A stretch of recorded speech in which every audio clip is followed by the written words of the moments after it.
Ikawalong Kabanata. Hindi nagtagal at nilibot ni Jesus ang mga bayan at nayon sa paligid.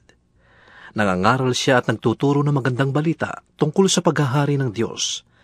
Kasama niya ang 12 at ilang babaeng pinagaling niya sa masasamang espiritu at sa kanilang mga karamdaman. Si Mariang tinatawag na Magdalena, 7 demonyo ang pinalayas ni Jesus sa babaeng ito. Si Juan ang asawa ni Kusa, nakatiwala ni Herodes, si Susana, at marami pang iba. Sarili nilang salapi ang kanilang ginastos para sa pangangailangan ni Jesus at ng kanyang mga alagad. Nagdatingan ng mga tao mula sa iba't ibang bayan at sila'y lumalapit kay Jesus. Nang natitipon na ang maraming tao, isinalaysay ni Jesus ang talinghagang ito. Isang magsasaka ang pumunta sa bukid upang maghasik. Sa kanyang paghasik, may binhing nalaglag sa daan. Tatapakan ito ng mga tao at tinuka ng mga ibon. May binhi namang nalaglag sa batuhan at tumubo, ngunit ito'y agad na natuyo dahil sa kakulangan ng tubig. May nalaglag naman sa may matitinik na halaman at nang lumago ang mga halamang ito, sinakal ang mga binhing tumubo roon. Meron namang binhing nalaglag sa matabang lupa. Ito'y sumibol, lumago, at namunga ng tig-100 butil. At pagkatapos, ay sinabi niya ng malakas, Makinig ang may pandinig. Itinanong ng mga alagad kung ano ang kahulugan ng talinghagang ito. Sumagot si Jesus, Sa inyo'y ipinagkaloob na malaman ang mga lihim tungkol sa paghahari ng Diyos. Ngunit sa iba'y nagsasalita ako sa pamamagitan ng talinghaga. Kaya nga't tumingin man sila'y hindi sila makakita, at makinig man sila'y hindi sila makaunawa. Ito ang kahulugan ng talinghaga. Ang binhi ay ang salita ng Diyos. Ang mga binhing nalaglag sa tabi ng daan ay ang mga taong nakikinig. Dumating ang dyablo, at inalis nito ang salita sa puso ng mga nakikinig, upang hindi sila manalig at maligtas. Ang mga nalaglag naman sa batuhan ay ang mga nakarinig ng salita at tumanggap nito ng may kagalakan, ngunit hindi ito nag-ugat sa kanilang puso. Naniwala silang sandali, subalit sa panahon ng pagsubok, sila'y tumiwalag. Ang mga nahasik naman sa may matitinik na halaman ay ang mga nakinig sa salita ng Diyos, ngunit nang malaon ay nadaig ng mga alalahanin sa buhay at ng pagkahumaling sa kayamanan at kalayawan, kaya't hindi nahihinog ang kanilang mga bunga. Ang mga nahasik naman sa matabang lupa ay ang mga nakikinig ng salita ng Diyos at nag-iingat nito sa kanilang pusong tapat at malinis, at sila'y nagtsatsaga hanggang sa mamunga. Walang taong nagsisindi ng ilaw at pagkatapos ay tinatakluban ng banga o kaya'y inilalagay sa ilalim ng higaan. Sa halip, inilalagay yon sa talagang patungan upang matanglawan ang mga pumapasok sa bahay. Walang natatago na di malalantad at wala ring lihim na di mabubunyag. Kaya't pagbutihin ninyo ang inyong pakikinig, sapagkat ang mayroon ay bibigyan pa, ngunit ang wala ay aalisan pati na ang inaakala niyang nasa kanya. Dumating ang ina at mga kapatid ni Jesus, ngunit hindi sila makalapit sa kanya dahil sa dami ng tao.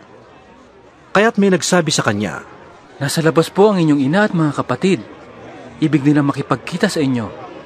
Ngunit sinabi ni Jesus, Ang mga nakikinig at tumutupad ng salita ng Diyos, ang siya kong ina at mga kapatid. Isang araw, si Jesus ay sumakay sa bangka kasama ang kanyang mga alagad.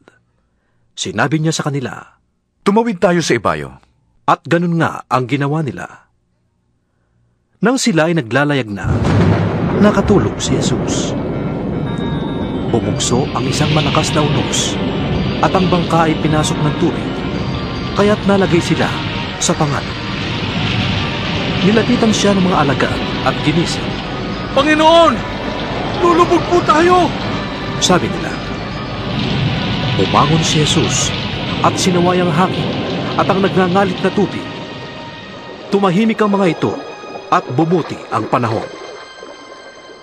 Pagkatapos, sinabi niya, Nasaan ang inyong pananampalataya? ngunit sila'y natakot at namangha. Sinabi nila sa isa't isa, Sino kaya ito? Inuutusan niya pati ang hangin at ang tubig. At sinusunod naman siya ng mga ito. dumating sila sa lupain ng mga Geraseno, katapat ng Galilea sa kabilang ibayo ng lawa. Pagbaba ni Jesus sa bangka, sinalubong siya ng isang lalaking taga roon na sinasaniban ng mga demonyo. Matagal na siyang hindi nagsusuot ng damit, ayaw tumira sa bahay, at sa mga kuwebang libingan lamang namamalagi. Pagkakita kay Jesus, nagsisigaw ang lalaki, nagpatira pa, at sinabi ng malakas, Jesus, anak ng kataas-taasang Diyos, anong pakialam mo sa akin? Nakikiusap ako sa iyo, huwag mo kong pahirapan. Ganoon ang sinabi niya, sapagkat ang masamang espiritu'y inutusan ni Jesus na lumabas sa taong iyon. Madalas siyang saniban ng masamang espiritu, at kahit siya'y bantayan at tanikalaan ng paa at kamay, pinaglalagot-lagot lamang niya yon. Siya'y dinadala ng demonyo sa mga liblib na puok. Tinanong siya ni Jesus, Ano ang pangalan mo? Sagot niya, sapagkat marami ang demonyong pumasok sa tao. Nagmakaawa kay Jesus ang mga demonyo na huwag silang itapon sa kalalimang walang hanggan. May malaking kawan ng baboy na nagsisikain sa bundok na malapit doon. Nakiusap kay Jesus ang mga demonyo na papasukin sila sa mga iyon, at pinahintulutan naman sila. Lumabas sa tao ang mga demonyo at pumasok sa mga baboy. Ang kawan ay biglang sumibad ng takbo at tuloy-tuloy na nahulog sa lawa at nalunod. Nang makita ng mga tagapag-alaga ng mga baboy ang nangyari, tumakbo sila at ipinamalita ito sa bayan at sa mga nayon. Lumabas ang mga tao upang tingnan ang nangyari. Paglapit nila kay Jesus, nakita nila ang taong dating sinasaniban ng mga demonyo. Nakaupo siya sa paanan ni Jesus, nakadamit at matinuna ang isip. Sila'y lubhang natakot. Isinalaysay sa kanila ng mga nakakita kung paanong gumaling ang dating sinasaniban ng mga demonyo. Nakiusap kay Jesus ang mga Geraseno na umalis na siya sa kanilang lupain, sapagkat sila'y takot na takot. Kaya't sumakay siya sa bangka at umalis sa puok na iyon. Nakiusap kay Jesus ang taong inalisan ng mga demonyo na siya'y isama nito. Ngunit sinabi sa kanya ni Jesus, Umuwi ka na, at ipagsabi mo ang dakilang bagay na ginawa sa iyo ng Diyos. Umuwi nga ang lalaki at ipinamalita sa buong bayan ang ginawa sa kanya ni Jesus.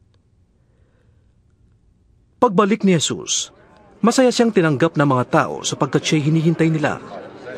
Dumating noon ang isang lalaking nagngangalang Jairo, isang tagapamahala ng sinagoga. Nagpatira pa siya at nakiusap kay Jesus na sumama sa kanyang bahay, sapagkat ang kaisa-isa niyang anak na babae na maglalabing 2 taong gulang na ay naghihingalo. Habang naglalakad si Jesus papunta sa bahay ni Jairo, sinisiksik siya ng mga tao. Kabilang sa mga ito ang isang babaeng 12 taon nang dinudugo at hindi mapagaling ni numan.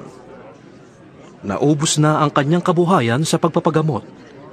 Lumapit siya sa likuran ni Jesus at hinawakan ang laylayan ng damit nito. Noon di tumigil ang kanyang pagdurugo. Nagtanong si Jesus, Sino ang humawak sa damit ko?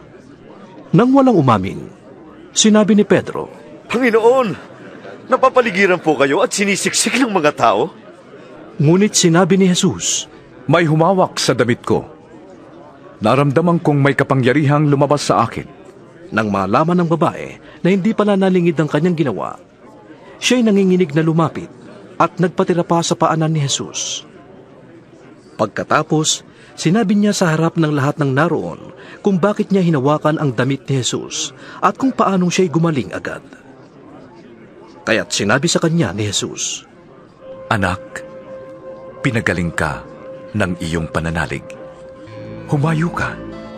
Ipanatag mo ang iyong kalooban. Nagsasalita pa si Jesus nang dumating ang isang lalaking galing sa bahay ni Jairo. Patay na po ang inyong anak. Sabi niya kay Jairo, Huwag na po ninyong abalahin ang guro. Nang ito'y marinig ni Jesus, sinabi niya kay Jairo, Huwag kang matakot. Sumampalataya ka lamang at siya'y gagaling. Pagdating sa bahay, wala siyang isinama sa loob kundi sina Pedro, Juan, at Santiago at ang mga magulang ng dalagita. Nag-iiyakan ang lahat ng naroroon at tinatangisan ang dalagita. Ngunit sinabi ni Jesus, Huwag kayong umiyak. Hindi siya patay. Natutulog lamang. Pinagtawanan nila si Jesus sapagkat alam nilang patay na ang dalagita. Ngunit hinawakan ni Jesus ang kamay nito at sinabi, Ineng, bumangon ka. Nagbalik ang hininga ng dalagita at ito'y bumangon. Pagkatapos, pinabigyan siya ni Jesus ng pagkain. Gulat na gulat ang mga magulang ng dalagita, ngunit pinagbilinan sila ni Jesus na huwag sasabihin kanino man ang nangyari.